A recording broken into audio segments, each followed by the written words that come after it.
రావాల్సిందిగా వారిని చప్పట్లు కొడుతూ ఆహ్వానించాం. హల్లెలూయా, హల్లెలూయా.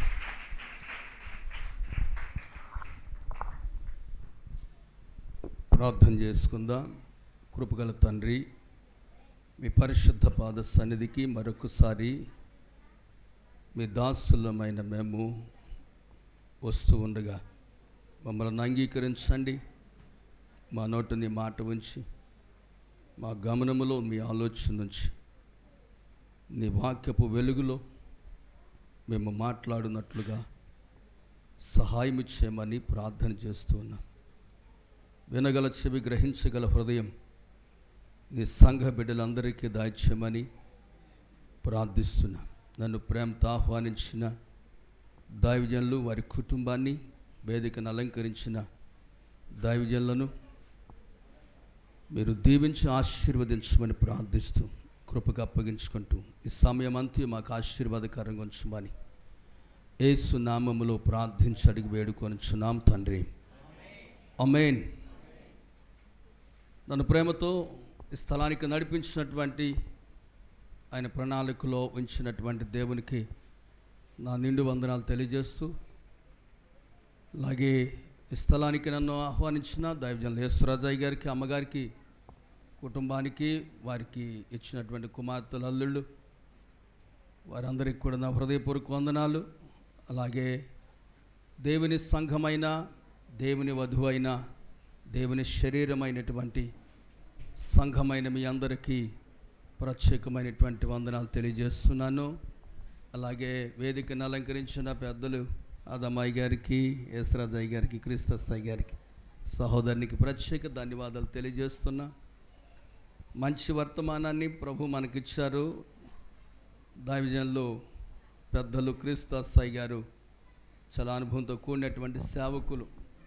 నేను ఎక్కువగా పెద్దలతోనే సహవాసం చేస్తూ ఉంటాను. ఎందుకంటే వారు కష్టపడి దేవుని సేవ చేసినటువంటి వారు. అంతేకాకుండా వారు ప్రభు సన్నిధిలో విజ్ఞాపన చేసేటువంటి విజ్ఞాపన పరులు. కాబట్టి అలాంటి వారితో సహవాసం చేస్తే ఇంకా అనేకమైన అనుభవాలు మనము నేర్చుకోవచ్చును అనేటువంటి ఉద్దేశం. ఈ ప్రాంతానికి నేను పరిచయం అవ్వటానికి గల కారణం ఏఎస్సిసి అనేటువంటి ఒక సంస్థ. దానిలో కృష్ణా జిల్లా ప్రెసిడెంట్గా కొద్ది నెలల నుండి నేను నడుస్తూ ఉన్నాను. నాకున్నటువంటి భారం రెండు భారాలు. ఒకటి, దేవుడు నాకు ఇచ్చినటువంటి మినిస్ట్రీ, పరిచర్య, సంఘాలు, బిడ్డలు. రెండవ భారం ఏంటంటే నా కుటుంబం. నాకు దేవుడిచ్చిన భార్య, నాకు దేవుడిచ్చిన బిడ్డలు, నాకు దేవుడిచ్చినటువంటి మనుమలు, మనుమరాండ్రు. రెండవ భారం. ఈ రెండు భారాలు పాస్టర్ గారు నేను కలిసి మోస్తూ దాదాపుగా 30 సంవత్సరాల నుండి దేవుని పరిచర్యలో నడుస్తూ ఉన్నాం. ఇందులో ఎన్నో ఒడిదుడుకులు, ఎన్నో ఇబ్బందులు, ఎన్నో సంతోషాలు, ఎన్నో మిరకల్స్. ఒక మాట చెప్పి నేను వాక్యంలోనికి వెళ్తాను, సమయానికి ముగిస్తాను. సో నేను సేవలోకి వచ్చిన క్రొత్తలో ధరించడానికి వస్త్రం కానీ, తినటానికి ఆహారము కానీ, బిడ్డలకు పెట్టడానికి ఏమీ వసతులు మా దగ్గర ఆర్థికంగా లేవు. కట్టుబట్టలతో దేవుని సేవలోనికి వచ్చినటువంటి మేము, మా దైవజనులు మాకేసినటువంటి పునాదుల మీద, వారి దగ్గర మేము నేర్చుకున్నటువంటి అనుభవాలలో, ఉపవాసములతో, జాగరణలతో, ప్రార్థనతో, విజ్ఞాపనతో నడుస్తూ వస్తున్నటువంటి సేవ చేస్తున్నటువంటి తరుణాలు. దేవుడు ఒక గ్రామానికి వెళ్ళమన్నాడు. ఆ గ్రామానికి వెళితే 6 నెలలు దేవుని సేవ చేయటానికి అమ్మగారు చిన్న పిల్లలను పెట్టుకుని ఇంటి దగ్గర ఉంచామను. నేను ఒక్కనే ఒక డొక్కు సైకిల్ వేసుకొని, పాత సైకిల్ నాది, అది వేసుకొని వెళ్ళేవాడిని. 6 నెలలు తిరిగితే దాదాపుగా 6 నెలల్లో ఈ సైకిల్కి 38 పంచర్లు పడ్డాయి. సైకిల్కి 38 పంచర్లు పడ్డాయి. పంచర్ వేయించుకుంటా కూడా డబ్బులు లేక అప్పు వేయించుకొని నడుచుకుంటూ ఒక్కోసారి వచ్చి మరి ఆ ప్రాంతానికి ఇసుక ట్రాక్టర్లు వెళ్తుంటే వాళ్ళ బ్రతులు ఆడుకొని ఆ ట్రాక్టర్ ఎక్కి సువార్త చేయటానికి ఆ గ్రామానికి వెళ్ళేవాడిని. 6 నెలలు తిరిగిన ఒక్క మనిషి కూడా రక్షణలోనికి రాలేదు. ఇది ప్రభు చిత్తం కాదని ఇంటి దగ్గర కూర్చుంటే దేవుడిని మరలా నాతో మాట్లాడి నువ్వు వెళ్ళాల్సిందన్నాడు. వెళ్ళాం ప్రియులరా, పరిచర్య ప్రారంభించి నడిపిస్తున్నాం. అక్కడ ఒక చిన్న అద్దెకి స్థలం తీసుకొని దానిలో ఒక చిన్న పాకేసి అందులో పరిచర్య ప్రారంభించాం. అలా కొనసాగుతుంటే తినటానికి తిండి లేక, ఎవ్వరు గుర్తింపు లేక చాలా బాధలు పడుతున్నటువంటి తరుణాల్లో దేవుడు మరొక గ్రామాన్ని చూపించాడు. ఆ గ్రామానికి కూడా వెళ్ళాం. అక్కడ సేవ చేస్తూ ఉంటే అక్కడ కూడా రెంట్కి తీసుకొని ఒక చిన్న స్థలం అక్కడ కూడా తాటాకులు పాకేసి అక్కడ సేవను ప్రారంభించాం. ఒక రాత్రి అమ్మగారు నేను ఒక చర్చిలో ఉండి ఆ తాటాకుల పాకలో ఉండి చిన్న పిల్లలను పెట్టుకొని మరి ప్రార్థన చేస్తూ ఉన్నా. వర్షం వస్తూ ఉంది, పాక కారుతూ ఉంది, పిల్లల్ని జరుపుకుంటున్నాం. పెద్దబాబుకి దాదాపుగా 6 సంవత్సరాలు, చిన్నబాబుకి 1.5 సంవత్సరాల వయస్సులో. ప్రియులరా, అలాంటి పరిస్థితుల మధ్య నేను ఏమని ప్రార్థన చేస్తున్నానంటే, ప్రభువా నా ఇల్లు పాకే, మందిరాలు కూడా పాకలే, అయితే నువ్వు ఒక అద్భుతం చేయాలి, ఈ పాకలన్నీ బిల్డింగులు అయిపోను గాక ప్రభువా అని ప్రార్థన చేస్తున్నా. అమ్మగారు కొవ్వొత్తి తీసి కిందన కొవ్వొత్తి తీసి నా మొహం దగ్గర పెట్టి చూసి నవ్వుతుంది. ఏమని, రేపొద్దున పిల్లలకి తేవటానికి టిఫిన్కి కూడా డబ్బులు లేవు కదా, ఎక్కడి నుంచి మనం నడుచుకుంటూ వెళ్ళాలి కదా, 3 కిలోమీటర్లు నడిచి వెళ్ళాలి మా ఇంటికి. ఇలాంటి సిచ్యువేషన్లో నువ్వు చేసే ప్రార్థన ఏమైనా మ్యాచ్ అవుతుందా? విశ్వాసం ఉంచడానికి ఏమైనా అవకాశం ఉందా అని ఆమె నవ్వి పెద్దగా ఏడ్చింది. ఎన్ని శ్రమల, ఇంత భారమా, ఇంత ఇబ్బందా అనేటువంటిది. డోంట్ వరీ, కంగారేం పడక్కర్లేదు, నా ప్రార్థన దేవుడు అన్నాడు. అమ్మగారితో చెప్పాను. ప్రియులరా, ఆ ప్రార్థన ఉన్న దేవుడు ఆ 2 స్థలాల్లో పాకల్ని పెద్ద బిల్డింగులుగా మార్చేశాడు. ఒక 2 సంవత్సరాల వ్యవధిలో నేను నివసిస్తున్న పాక మా ఇల్లు. దేవుడు ఒక రాత్రి పాస్టర్ గారితో మాట్లాడి ఇది నా మందిరానికి ఇమ్మన్నాడు. 2.5 సెంట్ అది ఇచ్చామంటే నేనేం చేస్తానంటే పాస్టర్ గారు నాకు చెబితే నేను నవ్వాను. అదేంటమ్మా, మనకున్నది ఈ 2 సెంటున్నరే, మనం ఎక్కడికి వెళ్ళి బ్రతకగలం, అద్దెకెళ్తే అద్దెకు కూడా మనము కట్టలేని పరిస్థితి అనేటువంటి పొజిషన్లో మాట్లాడినప్పుడు ఒక రాత్రి దేవుడు నాతో మాట్లాడు, నా కుమారుడా ఈ స్థలాన్ని నా మందిరానికి ఇచ్చాయి. వెంటనే నా పాకకి పీకేసి ఇద్దరం కలిసి, మాకు ఒక ముస్లిం అమ్మాయి రక్షించబడినటువంటి అమ్మాయి ఉంది. ఆ టైంలో ఆ అమ్మాయి కూడా ఆ టైంకి అక్కడికి వచ్చింది. ఆశ ఇదంతా పీకేయాలంటే ఆమె ఆడమనిషే కానీ మగోడి కంటే, 2 మనుషులు మగోళ్ళ కంటే ఎక్కువ పని చేస్తుంది. పాక పీకి ఎక్కడో పడేసింది తీసుకెళ్ళి.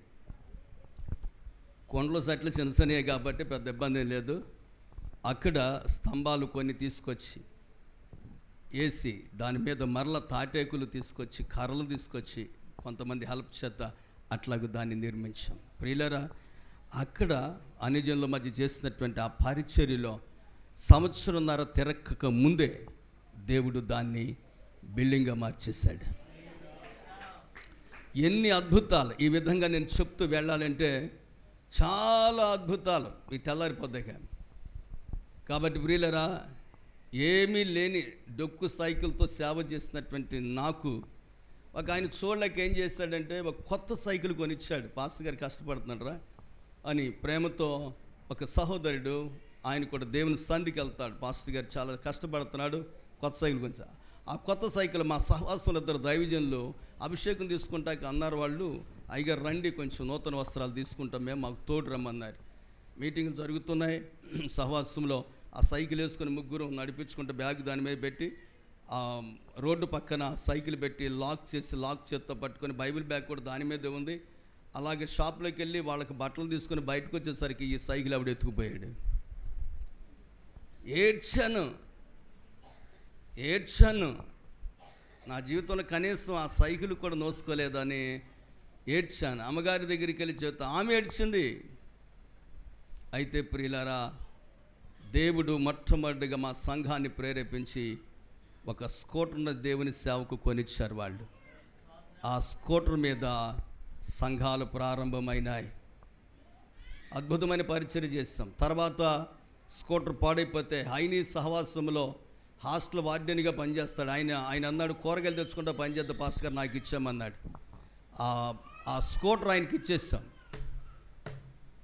ఆయనకి ఇచ్చేస్తే దేవుడు నాకు 4 బైకులు ఇచ్చాడు. ఇప్పటికీ 1 కాదు 2 కాదు, కొత్త బైకులు అన్నీ, పాత బైకులు కొనలేదు. 4 బైకులు ఇచ్చాడు.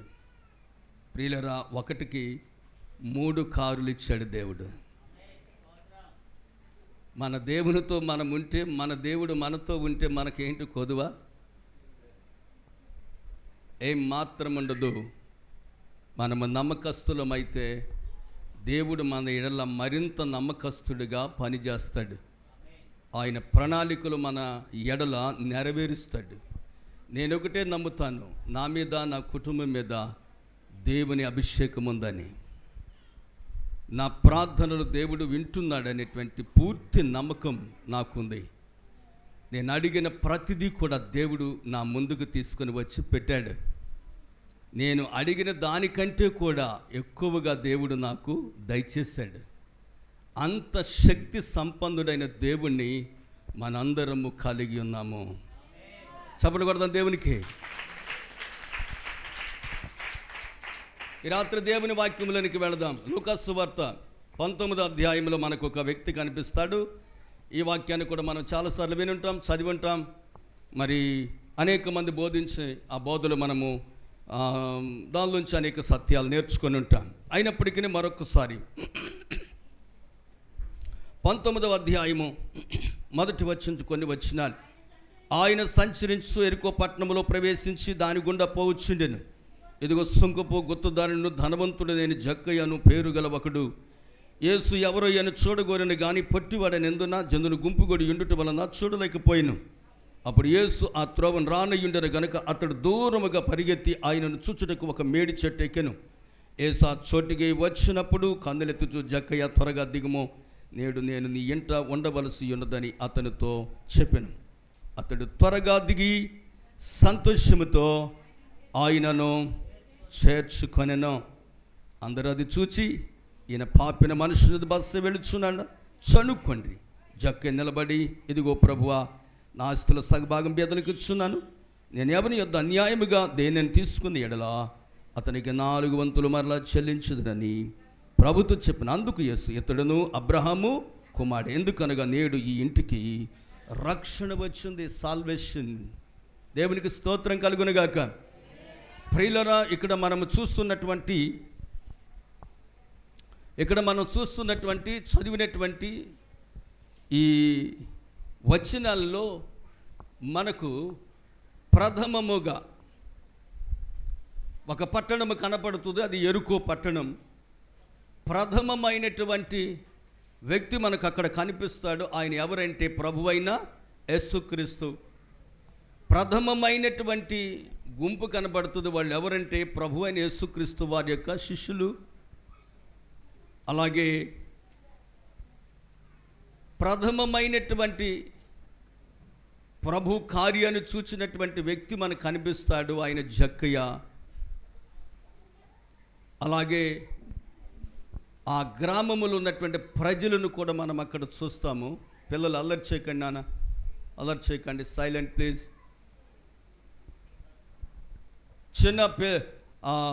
ఆ గ్రామంలో ఉన్నటువంటి, ఆ పట్టణంలో ఉన్నటువంటి ప్రజలు మనకు అక్కడ కనిపిస్తూ ఉంటారు. ఇక్కడ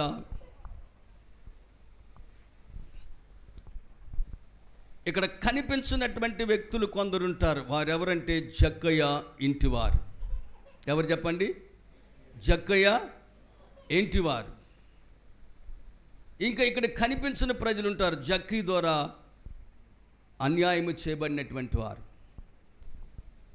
సో ఏది ఏమైనప్పటికీ దీని అంతటిని మన మనసులో పెట్టుకొని మనము ఇందులో ఉన్న 1-2 విషయాలు, ఇందులో చాలా సంగతులు, ఒక్కొక్క సంగతి మనం ఈ రాత్రి మెసేజ్గా మనం చెప్పుకుంటే చాలా సంగతులు, చాలా మెసేజ్ అవుతాయి. కానీ 1-2 సంగతులు మాత్రమే మరి దేవుని ప్రేరేపణ బట్టి మీకు తెలియచిన ఆశతో నిలబడి ఉన్నాను. ఇందులో ప్రియులరా, జక్కయ్య యేసు ఎవరో అని చూడగోరిన కానీ చూడలేక మేడి చెట్టు ఎక్కాడు. అందరూ హల్లెలూయా చెప్పండి. అందరూ హల్లెలూయా చెప్దామా? హల్లెలూయా. కానీ జక్కయ్య మేడి చెట్టు ఎక్కటం ఎవరు కూడా చెప్పాలి, మీరు చూసారా? చూడలేదా? ఎవరు చూడలేదు. జక్కయ్య మేడి చెట్టు ఎక్కి ఆ కొమ్మల మధ్య, ఆకుల మధ్య అతడు దాగి యేసు ఇదే దారిలో వస్తాడు అనేటువంటి, అప్పుడు ఆయన మనం చూడొచ్చు అనే ఉద్దేశంతో జక్కయ్య ఆ చెట్టు ఎక్కి రహస్యముగా అతడు కూర్చుంటాడు. కానీ యేసు ప్రభువారు అదే దారిన వస్తూ ఆ చెట్టు క్రిందకు రాగానే యేసు ప్రభువారి యొక్క చూపు చెట్టు పైకి వెళ్ళినట్లుగా చూస్తాం. పైకి చూస్తాడు. చూడగానే యేసు ప్రభువారు మాట్లాడుతూ ఒక మాట మాట్లాడారు. ఏమని? జక్కయ్య క్రిందకి రావాలి. ఏమంటాడు? జక్కయ్య క్రిందకు రావాలి. ఇక్కడ మీకు చెప్పాల్సినటువంటి సందేశం ఏంటంటే ప్రియులరా, జక్కయ్య యేసును చూద్దామనుకున్న ఆ తలంపు ఎంతో అద్భుతమైనటువంటి తలంపు అండి. యేసును చూడాలి, ఆయన ఎవరో నేను తెలుసుకోవాలి. యేసును చూడాలి, ఆయన ఎవరో తెలుసుకోవాలి అనే కాంక్ష చాలా అద్భుతమైనటువంటిది. సరే, జక్కయ్యని అక్కడ పెడితే యేసు ప్రభువారు ఆ దారమట ఎందుకు వస్తున్నాడంటే, ఆయన మార్గము కావచ్చు, ఒకవేళ మరొకటి కావచ్చును. కానీ జక్కయ్య క్షమించండి, యేసు ప్రభువారు జక్కయ్యని చూడటానికి అక్కడకు వచ్చాడు. జక్కయ్య యేసును చూడలేకపోయాడు, కానీ యేసు మాత్రం జక్కయ్యని చూచాడు. సరే, వీళ్ళిద్దరిని ఎట్లా పెడితే, జాగ్రత్తగా వినాలి, వీళ్ళిద్దరిని ఎట్లా పెడితే ఆ గ్రామములో ఉన్నటువంటి ప్రజలందరూ కూడా ప్రతిరోజు జక్కయ్యని చూస్తున్నారు. అవునా కదా? అవునా? జక్కయ్యని ప్రతిరోజు చూస్తున్నారు. చూచినప్పుడల్లా జక్కయ్యకి ఏమని వాళ్ళు నేమ్ ఆస్వాదించారు చెప్పండి? పాపి వీడు. ఎవరు చెప్పండి? ఎలాంటి వాడు? పాపి. అవునా కదా? అన్నారా? అన్నది అక్కడ పాపి అయినటువంటి ఈ మనుషుని దగ్గరకు యేసు ప్రభు ఎందుకు వెళుతున్నాడు అనేది వాళ్ళు ప్రశ్నించుకున్నారు. వాళ్ళందరూ చూపు జక్కయ్యని చూడగానే జక్కయ్య పాపము చేసిన వాడుగా కనిపిస్తున్నాడు. జక్కయ్య పాపము చేసిన వాడుగా కనిపిస్తున్నాడు. దేవునికి స్తోత్రం చెప్పండి. జక్కయ్య పాపము చేసిన వాడుగా అలా చూస్తున్నారు, పాపిని చూస్తున్నారు. మరొక మంది రహస్యంలో చూస్తున్నటువంటి కొందరు జక్కయ్య చేత అన్యాయం చేయబడినటువంటి వాళ్ళు జక్కయ్యను చూసినప్పుడు ఏమనుకున్నారు తెలుసా? వీడికి ఎప్పుడు పనిష్మెంట్ వస్తుందరా అని ఎదురు చూస్తున్నారు. వీళ్ళనట్లా పెడితే జక్కయ్య ఇంట్లో ఉన్నవాళ్ళు జక్కయ్యను చూస్తున్నారు. ఫ్యామిలీ చూస్తున్నారు. వాళ్ళ గురించి చరిత్ర పుస్తకాల్లో నేను చదివినప్పుడు ఆశ్చర్యకరమైనటువంటి ఆలోచనలు వాళ్ళ నుంచి బయటకు వచ్చినాయి అంట. మొట్టమొదటి ఆలోచన ఏంటంటే, ఈ జక్కయ్య ఎప్పుడు మారతాడరా అని ఆలోచన చేస్తున్నారంట ఆ ఇంట్లో వాళ్ళు. ఎప్పుడు తనకు మార్పు వస్తుంది? ఎందుకంటే అందరి చేత పాపి అనిపించుకుంటున్నాడు, అందరి చేత అందరికీ అన్యాయము చేస్తున్నాడు. ఇతని వలన ఆస్తి వస్తుంది, కానీ అవమానము కూడా వస్తుంది. మధ్యాహ్నం కూడా మనం చూసాం, ఆస్తి తీసుకుంటానికి ప్రయత్నం చేశాడు కానీ చెప్పండి, ఆత్మీయతను తీసుకోవటానికి ఆ కుర్రాడు ఇష్టపడలేదు. ఆస్తిని ఆశించాడు కానీ ఆత్మీయతను మాత్రం త్రోసివేశాడు. జక్కీ కూడా ఆస్తిని చూసుకుంటున్నాడు కానీ ఆత్మీయత ఏంటో గ్రహించలేక ఏం చేస్తున్నాడు చెప్పండి, ఈ ఆస్తిలోనే తన జీవితాన్ని పెద్దగా చేసుకోవటానికి ప్రయత్నాలు చేశాడు. అందుకే కుటుంబ సభ్యులందరూ అనుకుంటున్నారు, ఇతడు ఆస్తిని వదిలి ఆత్మీయతలోనికి ఎప్పుడు వస్తాడా అని వాళ్ళు ఎదురు చూస్తున్నారు. దేవునికి స్తోత్రం చెప్పండి. హల్లెలూయా. ప్రియులరా, ఇదంతా అయితే మరొక గుంపుని, ప్రత్యేకమైన గుంపును చూస్తాం. వారెవరంటే ప్రభు అయిన యేసుక్రీస్తు యొక్క ఆయన వెంబడిస్తున్నటువంటి ఆయన శిష్యులు. వాళ్ళు చూసి, ఇదంతా చూసి వాళ్ళు ఏమనుకుంటున్నారంటే ఈరోజు ఏదో గొప్ప మిరకల్ జరగబోతుంది దేవుని ద్వారా. చప్పట్లు కొడదాం మనందరం కూడా. ప్రైజులా, ఏదో గొప్ప జరగబోతుంది, మిరకల్ జరగబోతుంది ప్రభు అయిన యేసుక్రీస్తు ద్వారా ఇక్కడ అనేటువంటి వాళ్ళ చూపు అట్లా ఉంది. పట్టణ ప్రజల చూపు అట్లా ఉంది. అన్యాయం చేయబడిన వారి చూపు అంతా అట్లా ఉంది. జక్కి చూపు అంతా యేసు ప్రభు ఎవరో చూడాలని ఉంది. యేసు ప్రభు చూపే జక్కని చూసే చూపుగా ఉంది. కుటుంబస్తులేమో ఇతడు ఇప్పుడు ఆత్మీయతలోనికి వస్తాడు అని చెప్పని చూసారా ఎంతమంది చూస్తున్నారు ఇక్కడ కదా. ఇక్కడ ఒక్క నిమిషం మనం ఆగి యేసు ప్రభు వారి జక్కిని చూసినప్పుడు జక్కయ్య గుండి జల్లుమని ఉంటుంది. ఎందుకంటే నేను ఎవరికి కనపడకుండా ఎక్కేసానే కదా. ఎలా ఎక్కాడు? ఎవరికి కనపడకుండా ఎక్కానే. యేసు నన్ను ఎట్లా చూశాడో అని చెప్పనేటువంటిది. ప్రియులరా, యేసు ప్రభు వారు ఎప్పుడు జక్కయ్యని చూశాడో తెలుసా? జక్కయ్య తన తల్లి గర్భములో ఉన్నప్పుడే యేసు అతన్ని చూశాడు. ప్రతి మనిషిని రూపించిన వాడు ఎవరో తెలుసా? యేసు ప్రభువే.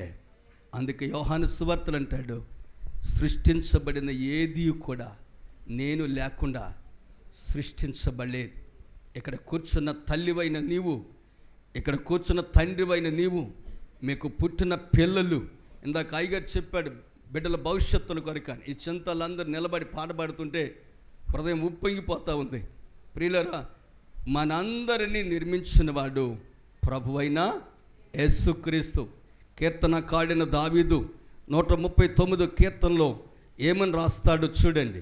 ఎప్పుడు చూశాడు దేవుడు? 139 కీర్తన, 139 కీర్తనలో దావీదు దేవుని గురించి మాట్లాడుతూ అంటాడు. చూడండి 139 కీర్తన, దయచేసి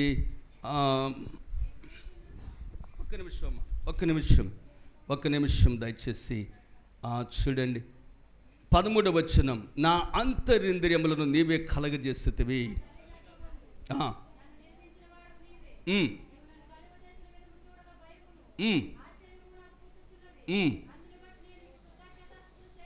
పదిహేను వచనం, నేను రహస్యమందు పుట్టినాడు, భూమి యొక్క అగాధ స్థలం విచిత్రం నిర్మింపబడినవాడు నాడు, నాకు కలిగిన ఎముకలు నీకు మరుగై ఉండలేదు. నేను పిండమన్నై ఉండగా నీ కన్నులు నన్ను చూసినాయి. చప్పట్లు కొడదాం దేవునికే.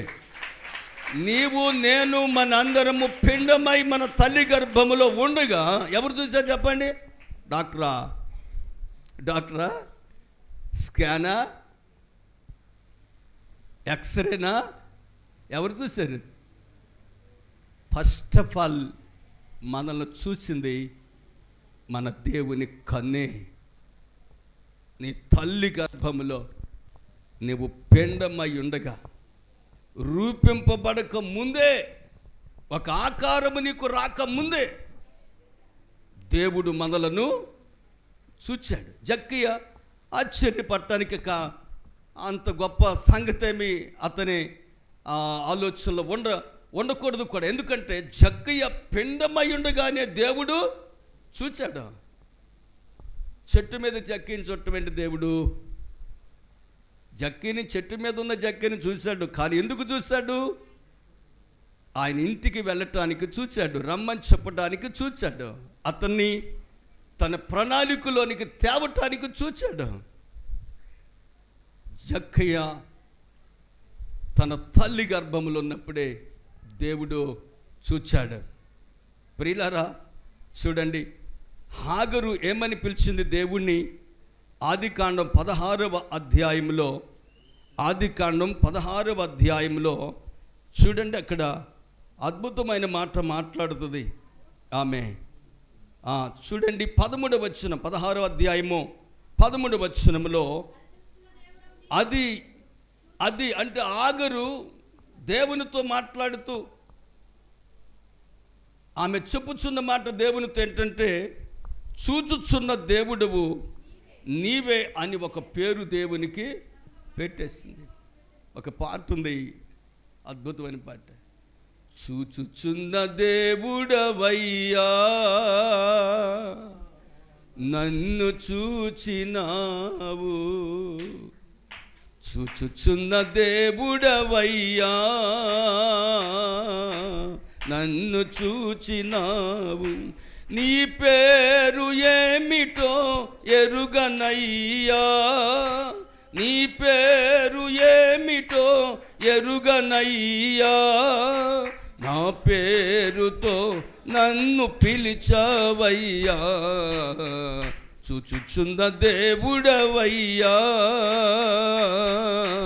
నన్ను చూచినావు. హల్లెలూయా. చూచుచున్న దేవుడు ఎవరెవరిని చూశాడు? అక్కడ హాగర్ను చూశాడు, ఆగరు కడుపులో ఉన్న బిడ్డను కూడా చూశాడు దేవుడు, ఆగరు పడుతున్న పాటలను చూశాడు. ఈరోజు నువ్వు అనుకోవచ్చు, నేను ఎన్ని శ్రమల గుండా వెళుతున్నా, ఎన్ని ప్రశ్నలు గుండా వెళుతున్నా, ఎన్ని ఆలోచనలు గుండా వెళుతున్నా, ఇంత భారము గుండా వెళుతున్నా, ఇంత ఎడారి గుండా వెళుతున్నా, ఇంత ఎండమాములు గుండా వెళుతున్నా, ఇంత ఇబ్బందులు గుండా వెళుతున్నా, ఎంతో సోదరుతో వెళుతున్నా, నన్ను దేవుడు చూస్తున్నాడా అని. నో దేవుని పిల్లరా, దేవుడు నిన్ను చూస్తూ ఉన్నాడనే సంగతి ఈ రాత్రి నువ్వు గమనించాలి. ఈ రాత్రి దేవుడు నిన్ను చూస్తున్నాడు. మనుషుడు పై రూపాన్ని చూస్తాడేమో, కానీ దేవుడు నీ హృదయంలో ఉన్న చింతను, వ్యాధనను, నీ అవసరతను, నీ అక్కరను, నీలో నీవు కోరుకుంటున్న ప్రతి దాని విషయంలో దేవుడు నిన్ను చూస్తూ ఉన్నాడనే సంగతిని తెలియజేస్తూ ఉన్నాను. హాగర్ని దేవుడు చూచాడు. కీకారణ్యములో హాగరు పడుతున్న పాటలను దేవుడు చూశాడు, హాగరును పిలిచాడు. దేవునికి స్తోత్రం చెప్పండి. హాగరును దేవుడు చూచాడు, హాగరును దేవుడు పిలిచాడు. ప్రియులారా, మార్కు సువార్త 10వ అధ్యాయంలో భర్తమై అనేటువంటి ఒక గుడ్డి భిక్షకు రోడ్డు ప్రక్కన అడుక్కుంటూ ఉంటే ఆయన్ని అనేక మంది చూశారు, అనేక మంది సహాయం చేస్తుండొచ్చు, కొంతమంది తిట్టుకోవచ్చు, కొంతమంది అవమానపరచవచ్చు, ఆయన ఎవడు పట్టించుకొని కూడా ఉండొచ్చుని. కానీ యేసు ఆ వాడి దగ్గరకు, అదే ప్రాంతానికి, అదే ఎరుకోకి వెళ్ళి వాడిని పిలిచాడు, వాడిని బాగు చేశాడు. దేవునికి స్తోత్రం.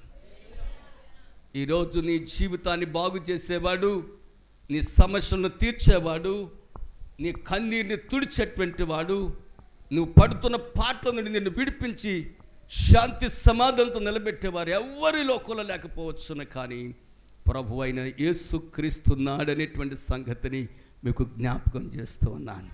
ప్రియులరా, జాగ్రత్తగా విందాం మనం దేవుని వాక్యాన్ని. హాగరు ఆయనకి పేరు పెట్టింది, చూచుచున్న దేవుడువు అనేటువంటి పేరు పెట్టేసింది. ఇర్మియా గ్రంథం 1వ అధ్యాయంలో ఇర్మియా అనేటువంటి ఒక ప్రవక్త చిన్నతనములో ఈ విధంగా దేవునితో ఆయన మాట్లాడుతున్నప్పుడు దేవుని సన్నిధి నుండి వచ్చినటువంటి ఆ స్వరం, లేక దేవుడు ఆయనతో మాట్లాడుతున్నటువంటి మాట ఏమిటంటే, చూడండి ఇర్మియా గ్రంథం 1వ అధ్యాయము, ఇర్మియా గ్రంథం 1వ అధ్యాయము 4వ వచనం. యెహోవా వాక్కు నాకు ప్రత్యక్షమై ఇలాగు సెలవిచ్చును, గర్భములో నేను నిన్ను రూపింపక మునిపే నిన్నెరిగితిని. చప్పట్లు కొడదాం దేవునికి. Praise the lord. దేవుని ప్రణాళికలోనికి ఒక మనిషిని తీసుకురావటానికి దేవుడు మాట్లాడుతున్నటువంటి మాట ఇది. ఆయన కొరకు ఒక ఆయుధముగా వాడుకోవటానికి, ఆయన కొరకు ఒక బలమైన పాత్రగా నిలబెట్టుకోవటానికి, భూమి మీద దేవుని పని జరిగించడానికి ఒక మనిషిని ఎన్నుకునేటప్పుడు ఆ మనిషి చెప్తున్నటువంటి మాట ఏంటంటే, నేను బాలుడను, మాట్లాడలేను, నాకు శక్తి చాలదు, అని చెప్పని మాట్లాడుతున్నాడు. దేవుడు ఆయనతో మాట్లాడుతున్నాడు. గర్భములో నేను నిన్ను రూపింపక మునిపే నేను ఎరిగితిని, నీవు గర్భము నుండి బయటపడక మునిపే నేను నిన్ను ప్రతిష్ఠించుతని, జనములకు ప్రవక్తగా నిన్ను నియమించుతని. Praise the lord. ఎవరండి ఆయనే నియమించుకోవడానికి?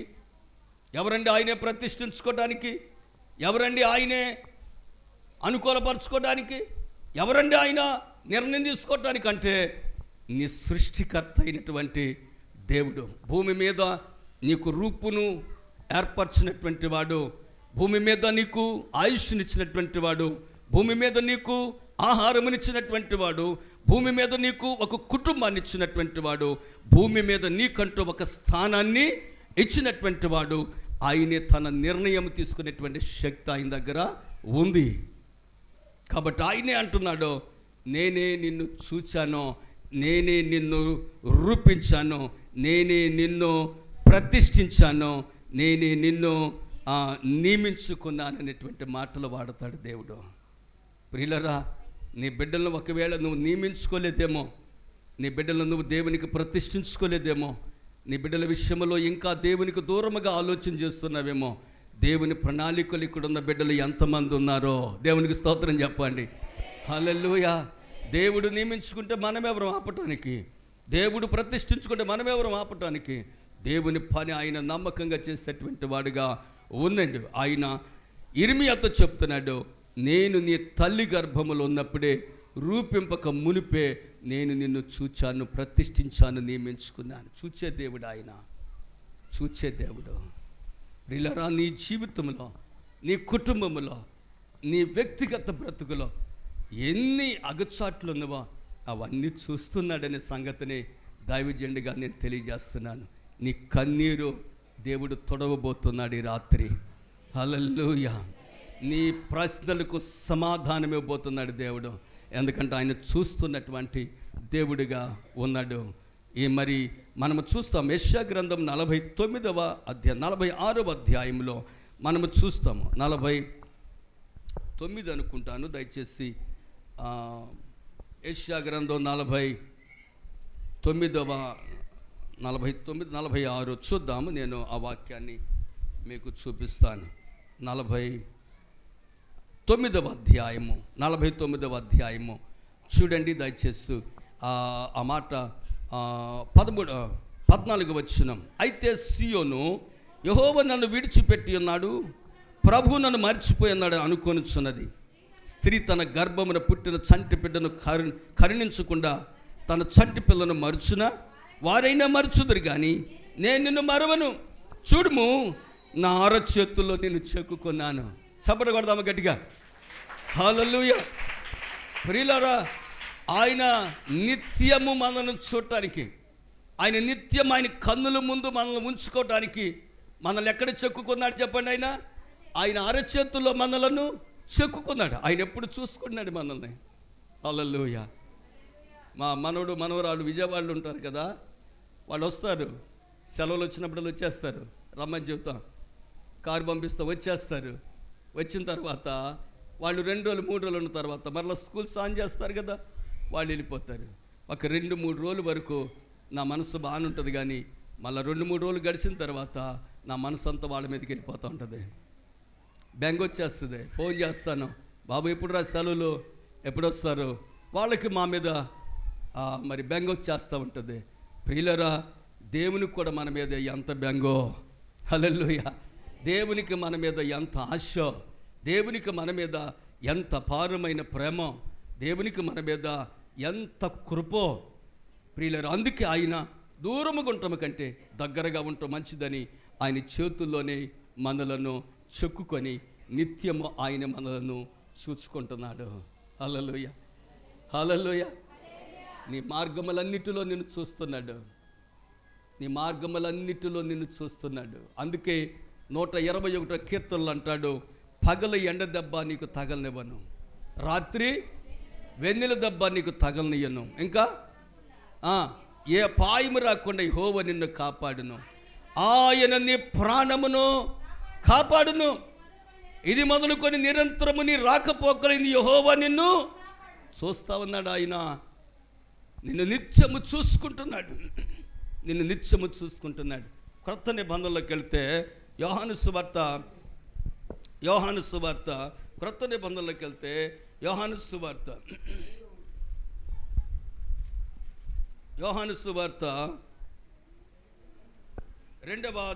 మొదటి అధ్యాయము చూడండి. మొదటి అధ్యాయం దగ్గర రండి.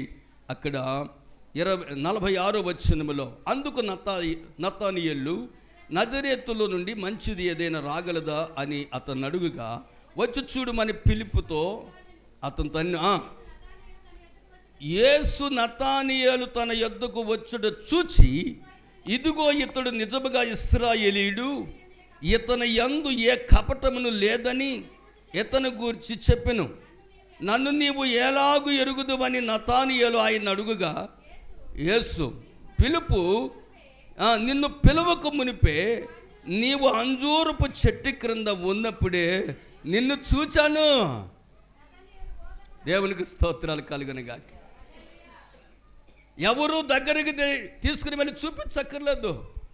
నతానీయేలు అంజూరపు చెట్టు క్రింద కూర్చున్నప్పుడే ఇశ్రాయేలీయుడిగా, విశ్వాసిగా, దేవుని బిడ్డగా ఎన్నో ప్రశ్నలు తలపోసుకుంటూ ఉన్నటువంటి తరుణములో దేవాది దేవుడు నతానీయేలును చూచాడు. అదే చెప్తున్నాడు, నతానీయేలు నీవు అంజూరపు చెట్టు క్రింద ఉన్నప్పుడే నేను నిన్ను చూచాను. ప్రియులారా, ఇలాంటి లేఖనాలు, దేవుడు చూపు గురించినటువంటి లేఖనాలు ఆది కాండము నుండి ప్రకటన గ్రంథం వరకు ప్రియులారా ఎన్నో కోకొల్లలుగా ఉన్నాయి మన కొరకు. చాలామంది వాగ్దానాలే చూస్తారు, కానీ దేవుని చూపు మన పట్ల ఎంత వేగముగా, ఎంత కనికరముతోనో, ఎంత మహిమతోనో చూస్తూ ఉంది, ఎంత మరి కార్యములు చేయటకు చూస్తూ ఉంది అనేటువంటి సంగతి మనము గ్రహించలేం. మార్కు సువార్తలో కూడా ఒక మాట చదవక్కర్లేదు కానీ చెప్పి ముందుకెళ్తాను. అదేంటంటే, వారిని చూచాడు. వారు ఎలా కనపడ్డారు యేసు ప్రభు కంటికంటే? కాపరి లేని గొర్రెల వలె వారు ఉన్నారని చూచి వారి మీద ఆయన కనికర పడ్డాడు. హల్లెలూయా, హల్లెలూయా, హల్లెలూయా. ఆయన కనికర పడ్డాడు, వారిని చూచాడు. చూచిన దేవుడు ఏం చేశాడు? కనికర పడ్డాడు. నీ కుటుంబాన్ని, దైవికంగా ఎదుగుతున్న నిన్ను, దేవుని సంఘములో ఎదుగుతున్న నిన్ను, దేవుని బిడ్డగా ఉంటున్నటువంటి నిన్ను, దేవుని పనిలో సహకారిగా ఉన్నటువంటి నిన్ను, ప్రార్థిస్తున్నటువంటి నిన్ను, నీ కుటుంబంలో నిన్ను ఆయన చూస్తున్నాడు. ఎలాగో తెలుసా? నీ మీద కనికరముతో చూస్తున్నాడు. ప్రియులారా, కనికరముతో, జాలితో నిన్ను చూస్తున్నాడు. ఆయన చూచుచున్న దేవుడై ఉన్నాడు. నీ ఎడల ఆయన చూపు సంపూర్ణమయ్యున్నదని నేను సేవకునిగా తెలియచేస్తున్నాను. ఒక ఇంటిలో 4 పిల్లలుంటే తల్లిదండ్రులు 4 సమానంగా చూసేవారు ఉన్నారు. అయితే పిల్లల్లో మాత్రం ఎలా ఉంటుందో తెలుసా? తల్లిదండ్రులు భేదంగా చూస్తున్నారనేటువంటి మాటను వాడతారు. ప్రతి కుటుంబంలో జరుగుతుంది ఇది. భేదముగా చూచినట్లుగా వారికి అనిపిస్తూ ఉంటుంది, భేదముగా చూచినట్లుగా. కానీ తల్లిదండ్రులు అందరిని సమానంగానే చూస్తారు. కానీ తల్లిదండ్రులు చూసినప్పుడు వారు ఏదో ఒక లోపముతో మమ్మల్ని చూస్తున్నారు. ఒకరిని మాత్రమే బాగా చూస్తున్నారు, ఇద్దరిని మాత్రమే బాగా చూస్తున్నారు, మమ్మల్ని మాత్రం పట్టించుకోవట్లేదు అన్నట్లుగా వాళ్ళ ఆలోచనలు ఉంటుంటాయి. కానీ ఒకవేళ అలాంటి వారు కూడా ఉండవచ్చును లోకములో, కానీ మన దేవుడు అలాంటి వాడు మాత్రము కాదు. ఆయన నీ పట్ల ఆయన చూపు కనికరముతో నింపబడింది, జాలితో నింపబడింది, దయతో నింపబడింది, కృపతో నింపబడి ఆయన చూస్తున్నాడు. ప్రియులరా, జాగ్రత్తగా వినండి. దేవుని చూపు ఆయన కృపలో నుండి మనల్ని చూస్తాడంట. ఎక్కడి నుండి చూస్తాడు? ఎట్లా చూస్తాడు? దేవుని చూపు ఆయన కృపలో నుండి మనల్ని తాగుతుందంట. మన చూపు లోకములో నుండి ఆయన దగ్గరికి వెళ్ళకూడదు. లోకములో నుండి ఆయన చూస్తే మనకు కనపడ్డ దేవుడు. మన చూపు కూడా లేఖనములో నుండి దేవుణ్ణి మనము చూడాలి. హల్లెలూయా చెప్పండి. దేవుడు కృపలో నుండి చూస్తాడు. ఆయన కనికరం మన మీదకి వస్తుంది, దయ జాలి మన మీదకి వస్తుంది. అయితే ప్రియులరా, మనం మాత్రం లోకంలోంచి యేసుని చూడకూడదు. మనము లేఖనాలలో నుండి యేసుని చూడాలి, మనము లేఖనాల్లో నుండి దేవుని చూడాలి. కాబట్టి ఆ రీతిగా మనము చూచినప్పుడు దేవుడు మనకు కనిపిస్తాడు, ఆయన గుణగణాలు కనిపిస్తాయి, ఆయన శక్తి ప్రభావాలు మనకు కనిపిస్తాయి, ఆయన అద్భుతములు మనకు కనిపిస్తాయి, ఆయన అడుగు జాడులు మనకు కనిపిస్తూ ఉంటాయి. లేకపోతే కనపడం. మనము చాలా పొరబడిపోతూ ఉంటాం దేవుని విషయంలో, ఎంతో మనము బలహీనమైపోతాం దేవుని విషయములని మీకు నేను తెలియజేస్తూ ఉన్నాను. దేవునికి స్తోత్రం చెప్పండి. హల్లెలూయా, హల్లెలూయా. నువ్వెలా దేవుణ్ణి చూస్తున్నావు అనే సంగతిని నీకు నేను జ్ఞాపకం చేస్తున్నాను. నువ్వు దేవుణ్ణి ఎలా చూస్తున్నావు? నువ్వు దేవుణ్ణి ఎలా చూస్తున్నావు? లేఖనాలలో నుండి దేవుణ్ణి చూస్తున్నావా, లేక లోకములో నుండి దేవుణ్ణి చూస్తున్నావా? లేఖనాల్లో నుండి దేవుణ్ణి నువ్వు చూసే విధంగా నువ్వు ఉండాలని దేవుడి రాత్రి నీతో నాతో మనతో కూడా మాట్లాడుతున్నాడు. సో ఇకపోతే జక్కయ్య ఇంటికి యేసు ప్రభువుని తీసుకుని వెళ్ళాడు. వెళ్ళిన తర్వాత నేను కంక్లూజన్కి వస్తున్నాను. చాలా పెద్ద మెసేజ్ ఇది. ఓకే, అయితే ప్రియులరా గమనించాలి. జక్కయ్య ఇంటికి యేసు ప్రభు వారు ఇంటిలోనికి వెళ్ళగానే జక్కయ్యలోనికి దేవుని ఆ యొక్క ప్రణాళిక అంతా కూడా, దేవుడు ఏమై ఉన్నాడు, ఆయన ఎందుకు వచ్చాడు, ఆయన ఏమి ఇవ్వబోతున్నాడు, ఏం జరగబోతుంది, నేనేమై ఉన్నాను, నేను ఎలా ఉన్నాను, నా క్రియలేంటి, ఇవన్నీ కూడా అతని హృదయంలో మారుమ్రోగిపోతూ ఉన్నాయి. వెంటనే అతడు ఏం చేశాడంటే యేసయ్యను హాల్లో చక్క కూర్చోబెట్టి ఆయన మాత్రం గదిలోనికి వెళ్ళి చాలా చెప్పు కూర్చొని ఆలోచన చేశాడు. గొప్ప నిర్ణయంతో బయటకు వచ్చాడు. ప్రభువైన యేసుక్రీస్తుతో మాట్లాడటం ప్రారంభించాడు.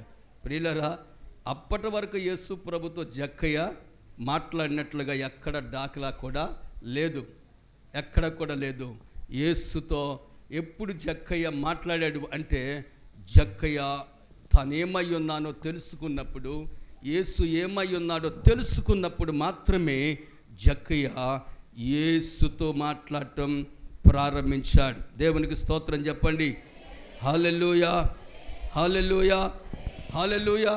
ఏమని మాట్లాడుతున్నాడు? మనం చదివాము ఆ లేఖనాన్ని. ఏమని మాట్లాడుతున్నాడు చూడండి. 8వ వచనం, 19వ అధ్యాయము 8వ వచనం. జక్కయ్య నిలువబడి, ఇదిగో ప్రభువా, నా ఆస్తిలో సగము పేదలకు ఇచ్చేస్తా ఉన్నాను. నేను ఎవని యొద్ద అన్యాయముగా దేనినైనా తీసుకొని ఎడల అతనికి 4 అంతులు మరలా చెల్లింతునని యేసు ప్రభువుతో చెప్పాడు. ప్రియులారా, మీకు ఇక్కడ ఒక సంగతి నేను గుర్తు చేస్తాను.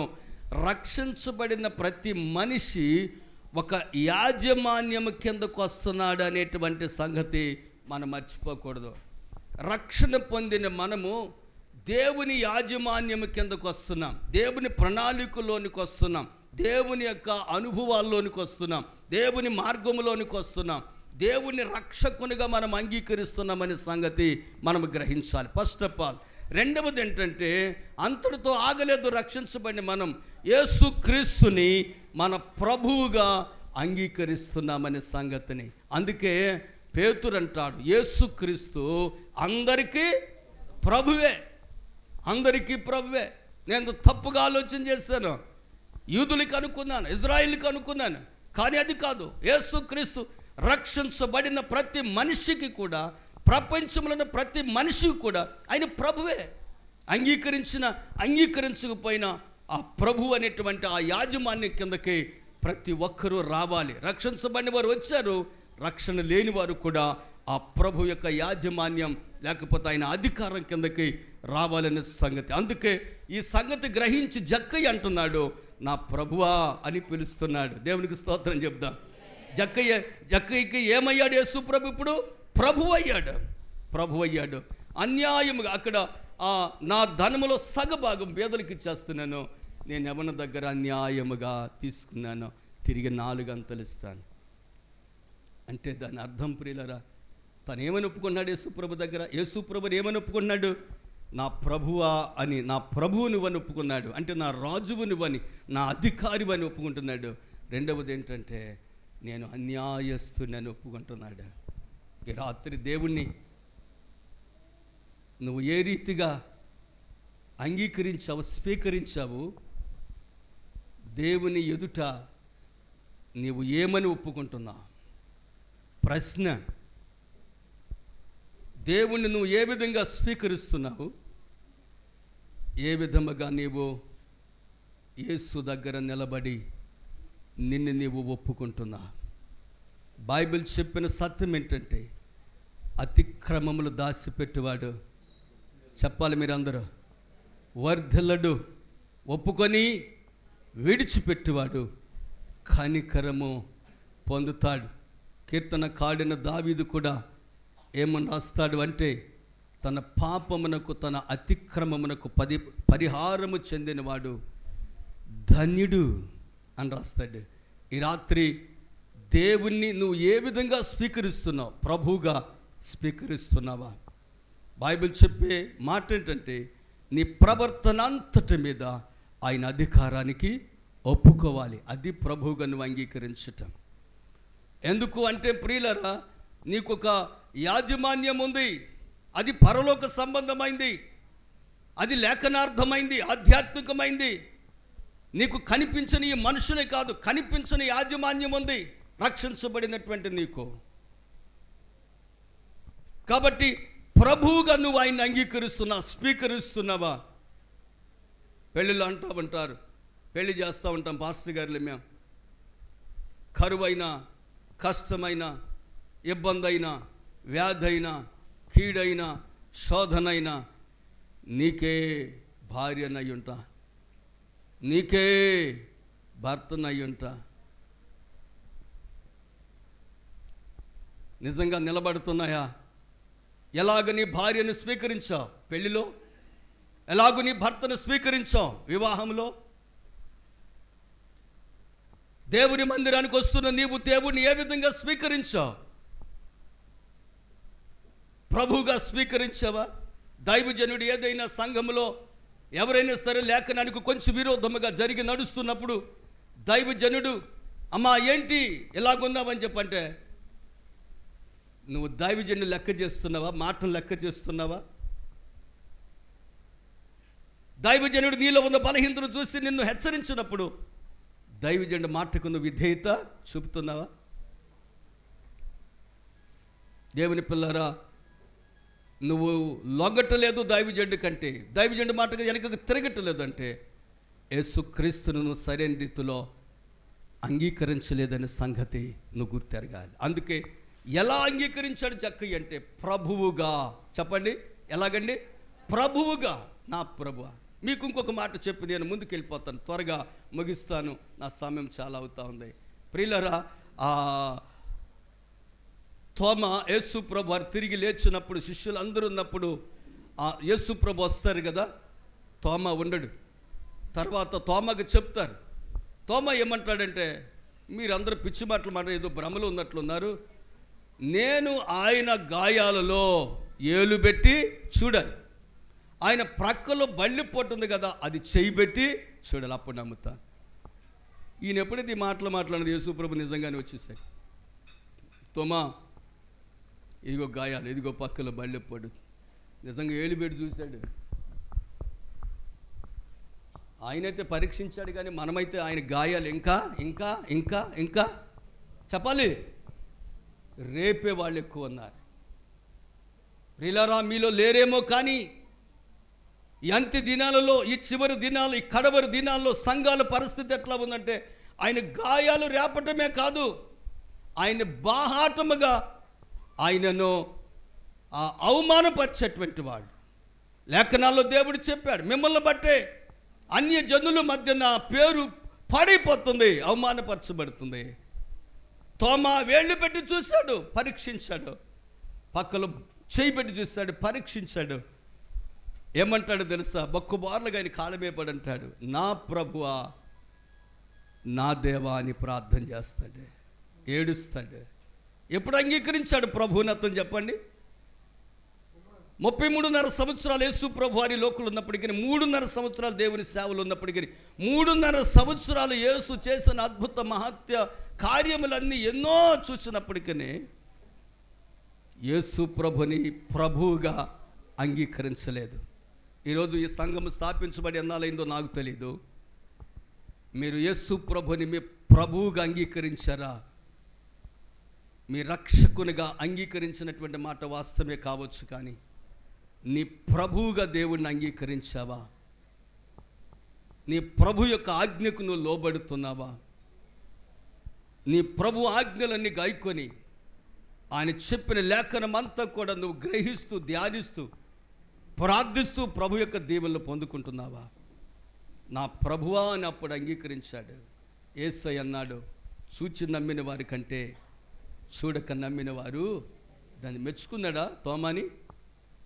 గొప్ప సంగతి ఏంటంటే మన దేశానికి వచ్చిన మొట్టమొదటి శిష్యుడు తోమానే. చప్పట్లు కొడదాం దేవునికి స్తోత్రం. భారతదేశపు గడ్డ మీద రక్తాన్ని చిందించి ప్రాణాన్ని అర్పించినటువంటి వాడు తోమానే. మన ఆసియా గడ్డ మీద యేసు ప్రభు ప్రాణాన్ని పెట్టి రక్తాన్ని చిందిస్తే తోమ మన భారతదేశపు గడ్డ మీద రక్తాన్ని చిందించి ప్రాణాన్ని అర్పించి మన దేశము కొరకు ప్రార్థన చేశాడు. నా రక్తం ఎక్కడ చిందించబడిందో ఆ దేశము రక్షించబడాలి. ఎవడు అడ్డుకునేది? ఎవడు ఆటంకపరిచేది? ప్రియులరా, నీకు ప్రభువుగా దేవుడు ఉన్నాడా? నేను మరొకసారి మీకు జ్ఞాపకం చేస్తున్నాను. నువ్వు దేవుణ్ణి ఏ విధంగా స్వీకరించావో, ఏ విధంగా చేర్చుకున్నావో, ఏ విధంగా నువ్వు అంగీకరించావో, అలాగే దేవుని ఎదుట నువ్వు ఏమైనా ఎలాగ ఒప్పుకుంటున్నావు నీ స్థితిని. ఇతడు అంటున్నాడు, నేను అన్యాయస్తుడిని ప్రభువా. ఎస్, అన్యాయస్తుడి. భర్తకు అన్యాయం చేస్తున్న భార్యలు లోకంలో ఉన్నారు. భర్తలు చంపేస్తున్నారండి. శాంతం చూస్తున్నాం, న్యూస్లో చూస్తున్నాం. భర్తలు ఏం చేస్తున్నారు చెప్పండి? చంపేస్తున్నారు. కొంతమంది భార్యలను చంపేస్తున్నారు. అన్యాయం. బిడ్డలకు అన్యాయం చేసే తల్లిదండ్రులు ఉన్నారు. వాళ్ళు ఎవరో చెప్పనా? తల్లిదండ్రులు రక్షణ పొందక లోకములో వాళ్ళు బ్రతుకుతూ వాళ్ళను కూడా లోకములోనికి నెట్టివేసి నరకానికి పంపి అన్యాయం చేసే తల్లిదండ్రులు ఉన్నారు. దైవజనుడు చెప్పాడు పిల్లల విషయం ఏంటని, హెచ్చరిక చేశాడు, జాగ్రత్త అన్నాడు. నీ పిల్లల్ని ప్రభు సన్నిధిలో పెంచుతున్నావా? నీ పిల్లల్ని ప్రభు చేతుల్లో పెడుతున్నావా? నీ కుటుంబాన్ని దేవుని చేతులకు అప్పగించుకుంటున్నావా? నీ జీవితంలో పరిశుద్ధతను సంపాదించుకున్నావా? నిన్ను నీవు ప్రభుకు అప్పగించుకున్నావా? నీ కుటుంబాన్ని దేవుని చేతుల్లో పెట్టావా? యెహోషువ అంటాడు, మీరెట్టిపోయినా నాకు అనవసరం, కానీ నేను నా ఇంటి వారము యెహోవాని సేవిస్తాను. నీ కుటుంబం దేవుని వైపు తిరిగిందా? నీ బిడ్డలు దేవుని వైపు తిప్పుతున్నావా? సోదరి సోదరుడా, లేదు.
అయిన ఆ దేవుని స్తుతించెదము, అలసాంద్రములను దాటించిన ఆ యెహోవాను స్తుతించెదము. హల్లెలూయా, స్తుతి మహిమ ఎల్లప్పుడు దేవునికి ఇచ్చెదము. హల్లెలూయా, స్తుతి మహిమ ఎల్లప్పుడు దేవునికి ఇచ్చెదము. హల్లెలూయా. జక్కయ్య దేవుణ్ణి స్వీకరించే విషయంలో ఒక ప్రత్యేకతను సంచరించుకొని మాట్లాడుతున్నాడు. ఒక ప్రత్యేకమైన కోణంలో దేవుణ్ణి తీసుకున్నాడు. ఒక ప్రత్యేకమైనటువంటి విషయాన్ని గ్రహించి తనలో ఉండేటువంటి ఆ చెడును తొలగించుకోవటానికి మాట్లాడుతున్నాడు. అది క్షమించగలిగిన వాడు యేసు ఒక్కడే అని తెలుసుకున్నాడు. అంటాడు, నేను అన్యాయస్తుని ప్రభువా. ఒకవేళ మనం అనుకుందాం జక్కయ్య అదే అన్యాయములో బ్రతికినట్లయితే, యేసు దగ్గర ఒప్పుకోనట్లయితే, ఈ రాత్రి నీవు కూడా అంతే. యేసు దగ్గర నీ అన్యాయాన్ని ఒప్పుకోపోతే, నీ దోషాన్ని ఒప్పుకోపోతే, నీ పాపాన్ని ఒప్పుకోపోతే, నీ అతిక్రమాన్ని ఒప్పుకోపోతే, నీ అపవిత్రతను ఒప్పుకోపోతే, నీవు ఇతరులు చేసిన కీడును ఒప్పుకోపోతే, దేవునికి వ్యతిరేకంగా నువ్వు నడిచిన నడకను ఒప్పుకోపోతే, పడకను ఒప్పుకోపోతే, నువ్వెక్కడికి వెళ్తావో నువ్వు తెలుసుకోవాలి. జక్కయ్య తెలుసుకున్నాడు. అందుకే అన్యాయస్తుని ప్రభువా అంటున్నాడు. బైబిల్ ఏం చెప్తుంది ఈ మాటకి సొల్యూషన్? ఏం చెబుతుంది ఈ మాటకి అర్థం? 1 కొరింథీయులకు రాసిన పత్రిక 6వ అధ్యాయం, దయచేసి చదవండి, త్వరగా చదవండి. 1 కొరింథీయులకు రాసినటువంటి పత్రిక 6వ అధ్యాయం. ప్రియులారా,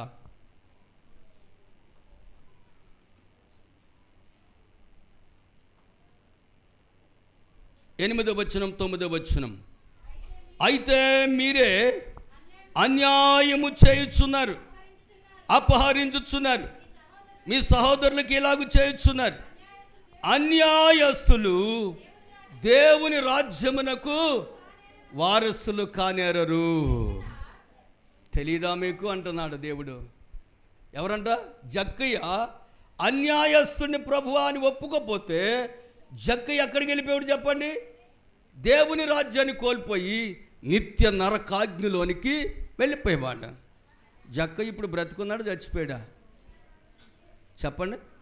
చనిపోయాడు కదా. ఆత్మ ఎక్కడికి వెళ్ళి ఉంటుంది? నరకానిక, పరలోకానిక? పరదేశిగా లేక నరకానికి వెళ్ళి ఉంటుందా? పరదేశుకు వెళ్ళి ఉంటుంది. కారణం జక్కయ్య ఒప్పుకున్నాడు. అన్యాయస్తులు దేవుని రాజ్యానికి వారసులు కారు, వెళ్ళలేరని సత్యాన్ని తెలుసుకొని దేవుని దగ్గర అంటున్నాడు, నేను అన్యాయస్తుని ప్రభువా, అనేక మందికి అన్యాయం చేశాను. ప్రియమైన సోదరి సోదరుడా, నీవు ఎంత అన్యాయం ఎవరికి చేశావో, నీ జీవితానికి నీ శరీరానికి ఎంత అన్యాయం చేసుకున్నావో, నీ నడక పడకల్లో ఎంత అన్యాయం ఉందో, నీ క్రియలు ఎంత అన్యాయం ఉందో, నీ వ్యాపారములు ఎంత అన్యాయం ఉందో, నీ జీవిత ప్రయాణములు ఎంత అన్యాయం ఉందో, దాన్ని దేవుని దగ్గర నువ్వు బయట పెట్టాలి. దాన్ని దేవుని దగ్గర బయట పెట్టాలి. ఎందుకు అంటే అన్యాయస్తుడిగా, అన్యాయస్తురాలుగా నీవు ఉంటే నీవు దేవుని రాజ్యమునకు వెళ్ళటానికి అసలు అర్హత లేదు. కాబట్టి నీ అన్యాయాన్ని భూమి మీదే దేవుని దగ్గర ఒప్పుకొని, కన్నీటితో ఒప్పుకొని, పశ్చాత్తాపంతో ఒప్పుకొని, విరిగి నలిగిన హృదయంతో ఒప్పుకొని, రొమ్ములు బాదుకుంటూ ఒప్పుకొని విడిచిపెట్టాలి. ఈ రోజుల్లో ఫ్యాషన్ అయిపోయింది ప్రార్థన కూడా. ఒక ఆమె ప్రార్థన చేస్తుంది, ప్రభా నేను పాపిని అంటుంది. ఇక పాస్టర్ గారు అన్నాడు, అసలు నువ్వు ఏమని ప్రార్థన చేస్తామా? నేను పాపిని ఒప్పుకున్నాను. అసలు నాకే అర్థం కాదు, దేవునికి అర్థమైందంటవా? ఏంటో ఆమె మాట్లాడుతుంది, ఏంటో ఒక రకమైనటువంటి విధంగా క్లాస్గా మాట్లాడుతుంది. పాపమును ఒప్పుకునే విధానం ఏంటంటే రొమ్ము కొట్టుకోవాలి, కన్నీరు కార్చాలి, పశ్చాత్తపడాలి, విరిగి నలిగిపోవాలి నీ హృదయం. పాపినని ఒప్పుకో, నీ అన్యాయమును దేవుని దగ్గర బహిర్గతం చేయి, పరలోక రాజ్యానికి వారసురాలు అయిపోతావు. అందుకే జక్కయ్య, నేను అన్యాయస్తుని ప్రభువా, అన్యాయస్తుని. నేను అన్యాయముతో ఎవరి దగ్గర ఎంత తీసుకున్నాను? 1 రెట్టు తీసుకుంటే ఎంత ఇస్తాడు? 4 రెట్లు ఇచ్చేస్తాను. ఎంత లోతుగా వెళ్ళిపోయాడో. ఎందుకు? రక్షకుడైన దేవుడు ఆయనకి కావాలి, లేక రక్షణ ఆయన ఇంటికి కావాలి. 2, ఆ ఇంటికి ప్రభువుగా దేవుణ్ణి స్వీకరించాలి. 3, పరలోక రాజ్యములోనికి వెళ్ళిపోవాలి. ఈరోజు దేవుని సన్నిధికి నువ్వు వస్తున్నావంటే ఎందుకు వస్తున్నా? ఈ 3 కొరకేనా? చాలామందిని అడిగితే, ఇంటర్వ్యూ చేస్తే, ఒకవేళ యేసు దగ్గరికి ఎందుకు వచ్చావంటే, నా వ్యాధి పోయిందండి అందుకు వచ్చాను యేసు ప్రభు దగ్గరికి. ఇంకొంచెం అడిగేసి, అయ్యా నువ్వెందుకు దేవుడిని నమ్ముకున్నావు? ఆశీర్వాదాలు వస్తాయని. ఇంకెందుకు యేసు ప్రభు నమ్ముకున్నామంటే మరొక దాని కొరకండి. నేను ఒక సేవకుడిని అడిగాను మన మధ్య, నువ్వెందుకు సేవకుడు అయ్యి అంటే, సేవకులందరూ బ్రహ్మాండంగా తిరుగుతున్నారు అందుకే నేను సేవకుడు అన్నాడు ఆయన. ఒరే నాయనా, నీకు తెలియదు, సేవకులు పైకి కనపడతారు, ఇంకా లోపల ఏముండదు వాళ్ళ దగ్గర, జేబులో చిల్లు జేబులరా బాబు వాళ్ళే. ఎందుకు నువ్వు లేనిపోయిన ఆ మోత మోస్తావు? పిలుపు లేకుండా, ఏర్పాటు లేకోకుండా, దేవుని చిత్తము లేకోకుండా ఎందుకు నీకు ఈ బాధ? త్వరగా పెట్టి బేడ సదిరేసి నీ సంఘ కాపరి దగ్గరికి వెళ్ళి మెదలకుండా ప్రార్థన చేయమని చెప్పరా. నీ కుటుంబం దీవించబడుతుంది. చాలామంది ఇలాగే చేస్తున్నారు. చాలామంది ఇర్మియా గ్రంథంలో, ఎహెజ్కేలు గ్రంథంలో దేవుడు చెప్పాడు, నేను అసలు వారిని పిలవలేదు, నేను పిలవలే అసలు వాళ్ళని, వాళ్ళు ఎవరో నాకు తెలియదు అసలు. కానీ వాళ్ళు ప్రవచనాలు చెబుతున్నారు, వాళ్ళు సుదీర్ఘ ప్రార్థనలు చేస్తున్నారు, వాళ్ళు సేవ చేస్తున్నారు, ప్రవక్తలు అనిపించుకున్నారు, సేవకులు అనిపించుకున్నారు. అసలు వాళ్ళు ఎవరో నేను అసలు వాళ్ళని పిలవలేదే. ఎంత బాధాకరమైన పరిస్థితి. దేవుడు నన్ను సేవకు పిలిచినప్పుడు, యెషయా గ్రంథం 41:10 నుంచి దేవుడు నాతో మాట్లాడి పిలిచినప్పుడు, నేను 6 మాసాలు దేవుని పనికి వెళ్ళకుండా ఎదురు తిరిగినందుకు దేవుడు నన్ను చెత్త కొట్టేశాడు. దరిద్రుడా, నేను ఒక మంచి జీవితాన్ని నీకు ఇద్దాం అనుకుంటే ఏంట్రా నీ కర్మది? నువ్వు వస్తావా నేను చంపమంటావా? నువ్వు వస్తావా నేను నలకొట్టేయమంటావా? నలకొట్టేశాడు దేవుడు నన్ను. ఏడ్చి ఆయన పాదాలు పట్టుకుని కనికరించాడు. ఈరోజు ఆయన పరిచర్లో వాడుకుంటున్నాడు. వేలాది మంది ప్రజలకు ఆశీర్వాదకరంగా చేశాడు దేవుడు. దేవునికి స్తోత్రాలు. నా కుటుంబానికి, నా పిల్లలకు దేవుడు నన్ను ఆశీర్వాదకరమైన వ్యక్తిగా మార్చేశాడు. ఈరోజు నీ పరిస్థితి ఎలా ఉంది? నీ పరిస్థితి ఎలా ఉంది? జక్కయ్య ఇంటికి చెప్పండి, ఎలాగా, ఎవరు కావాలని జక్కయ్య ఆశపడ్డాడు? ఇంటికి రక్షణ కావాలి. యేసుని ఎలా స్వీకరించాడు? ప్రభువుగా స్వీకరించాడు. మూడోది ఏంటి చెప్పండి? పరలోక రాజ్యములోనికి నేను వెళ్ళాలి. బైబిల్ చెప్పింది ప్రకటన గ్రంథంలో, ఎవని పేరైనను జీవ గ్రంథములో వ్రాయబడని ఎడలా వాడు నిత్యమైనటువంటి అగ్నిగుండములోనికి వెళ్ళిపోతాడు. తీర్పులోనికి వెళ్ళిపోతాడు, అగ్నిగుండములకు వెళ్ళిపోతాడు. అగ్ని ఆరదు, పురుగు చావనటువంటి పరిస్థితులకు వెళ్ళిపోతాడు. జీవ గ్రంథముల పేరు దాఖలు చేయించుకొని పరదర్శకు లేక పరలోకానికి వెళ్ళిపోవటానికి జక్కయ్య తొందరపడ్డాడు. ఏమాత్రం ఆలస్యం చేయలేదు. ఈరోజు నీ దోషములు ఒప్పుకోవటానికి, ప్రభుని స్వీకరించడానికి, నీ ఇంటికి రక్షణ తీసుకుని వెళ్ళటానికి, పరలోక రాజ్యములో నీ పేరు, నీ భర్త పేరు, నీ బిడ్డల పేర్లు దాఖలు చేయటానికి ఏమాత్రం వెనకంజ వేయొద్దు. ఇదే నీకు మిక్కిలి అనుకూలమైన సమయం. ఇదే నీకు రక్షణ దినం. యేసు ప్రభువు నోరు తెరిచి మాట్లాడుతూ అంటున్నాడు, ఇతడును ఇశ్రాయేలు కుమారుడే, నేడు ఈ ఇంటికి రక్షణ వచ్చింది. రేపనే మాట లేదు అసలు బైబిల్లో. ఈరోజే. రేపు అనేటువంటి ఆలోచన లేదు. ఈరోజే. నీ పాపములు ఒప్పుకుంటావా? ఈరోజే. పశ్చాత్తాపడతావా? ఈరోజే. దిద్దుకుంటావా? ఈరోజే. ధనవంతుడు అన్నాడు, నా ప్రాణమా తినుము తాగుము సుఖించమంటే యేసుప్రభు అంటాడు, వెర్రివాడ, ఈ రాత్రే. ఎప్పుడు? రేపు రాత్రి అన్నాడా? ఎల్లుండి రాత్రి అన్నాడా? తుఫాను హెచ్చరికలు చేస్తున్నారుగా, పలానప్పుడు ఎల్లుండి, అవతల ఎల్లుండి, పలానా తారీఖు అని చెప్పని చెబుతున్నారు. కానీ దేవుడు అలా చెప్పలేదు. ఈ రాత్రే. ప్రభు వచ్చే డేట్ ఎప్పుడు? ఈ రాత్రే కావచ్చు, ఇప్పుడే చెప్పలేం. ఇదిగో నేను త్వరగా వచ్చిందని.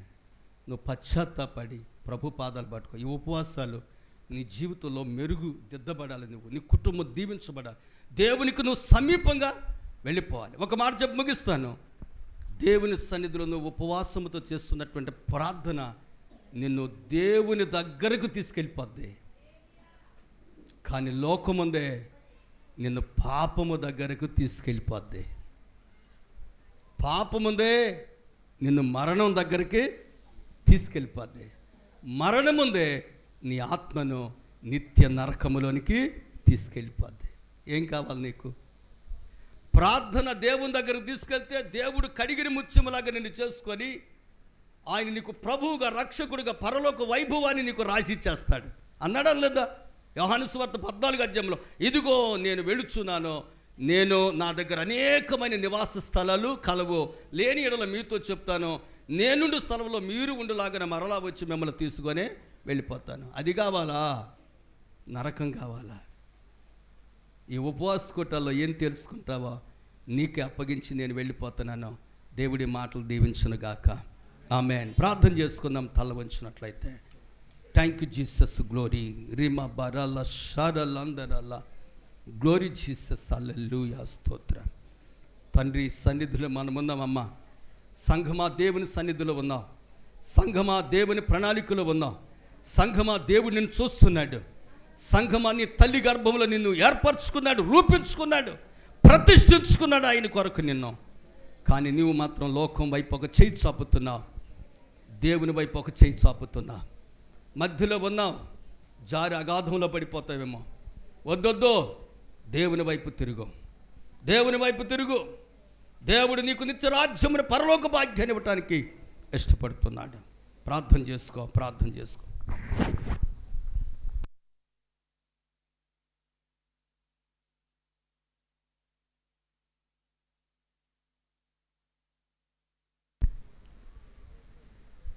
తీసుకెళ్తారా? దేవుని పరిశుద్ధ నామములో మీ అందరికీ వందనాలు. కుర్చీలో కూర్చున్న వాళ్ళు కూడా కొంచెం మోకరిస్తే మంచిదేమో, నాకు అలా అనిపిస్తుంది. మోకరించి ప్రార్థన చేసుకుందాం. చివరి ప్రార్థన. ఈ రాత్రి మీరు ఒప్పుకోవాలంటే మోకాళ్ళ మీదకి రావాలి. ఒప్పుకునే మనసు రావాలి మనకి.